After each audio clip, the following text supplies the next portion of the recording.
अस्सलाम वालेकुम, welcome to Asha recipes.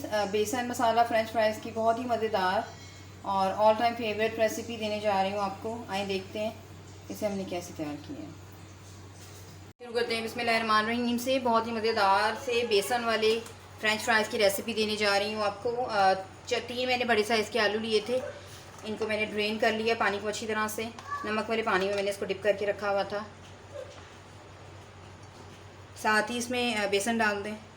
4 tablespoon मैंने बेसन लिया है, अगर मुझे कम लगा तो मैं और ऐड करूँगी। धनिया पाउडर जाएगा, क्योंकि काफ़ी मसाले दाले बनेंगे तो मैं इसमें स्पाइसेस डाल रही हूँ। 1 टेबलस्पून इसमें पिसा हुआ धनिया जाएगा। इसके अलावा चाट मसाला 1 टीस्पून। इसके अलावा रेड चिली पाउडर 1/2 टीस्पून। तमाम चीज़ों को मिक्स कर दें।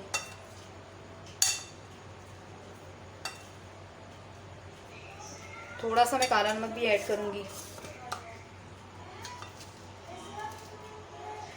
काला नमक डाल दें और हमारा जो रूटीन का नमक होता है थोड़ा सा वो डाल दें। अच्छा जी, 1 टीस्पून मैं इसमें 1/2 टीस्पून इसमें मैं चिकन पाउडर डाल रही हूँ। ये ऑप्शनल है, अगर आप नहीं डालना चाहते तो बेशक मत डालें। बेसन जो है इतने आलूओं के लिए परफेक्ट है।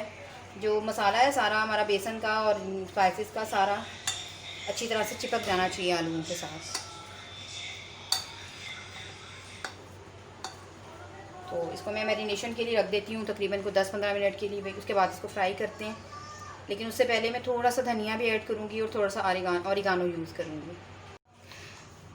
तकरीबन 1/2 टीस्पून ऑरिगानो डाल दें, इससे जायका और ज़्यादा अच्छा हो जाता है।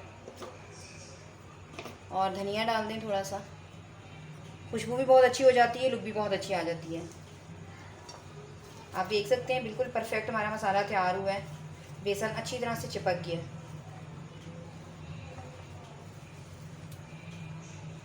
तो आए इसको अब फ्राई करते हैं। ऑयल हमारा गर्म हो गया अच्छी तरह से। चिप्स डालना शुरू करें।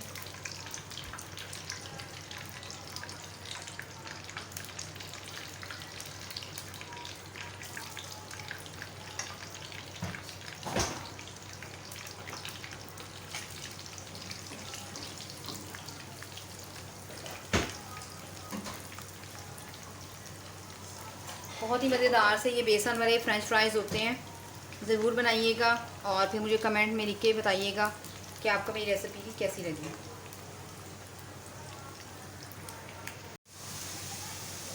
अच्छी तरह से गोल्डन कलर आने दें, तब इसको हम निकालेंगे। आप देख सकते हैं आना शुरू हो गया, लेकिन मैं भी थोड़ा सा और इनको गोल्डन करूँगी।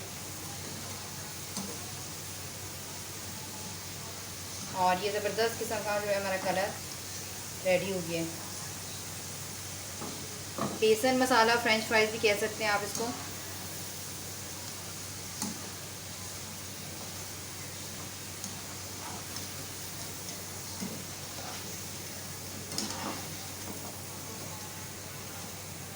आप देख सकते हैं कितना ज़बरदस्त कलर आया है।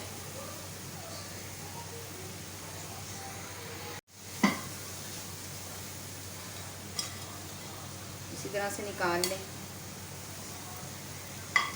बाकी भी निकाल लें। इससे ज़्यादा गोल्डन कलर नहीं होने देना बिल्कुल भी। और इसी तरह से मैं बाकी भी डाल लेती हूँ।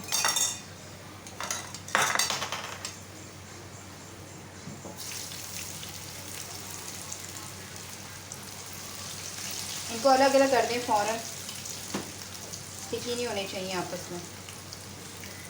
इसी तरह से मैं ये भी तैयार करती हूँ और फिर आपको दिखाती हूँ। उम्मीद करती हूँ मेरी आज की ये बहुत ही मज़ेदार सी और ऑल टाइम फेवरेट रेसिपी आपको पसंद आएगी। अगर आपको मेरी रेसिपीज़ पसंद आ रही हैं तो प्लीज़ मेरे चैनल आशा रेसिपीज़ को सब्सक्राइब कीजिए, लाइक कीजिए, शेयर कीजिए। अगली रेसिपी तक के लिए अल्लाह हाफ़िज़।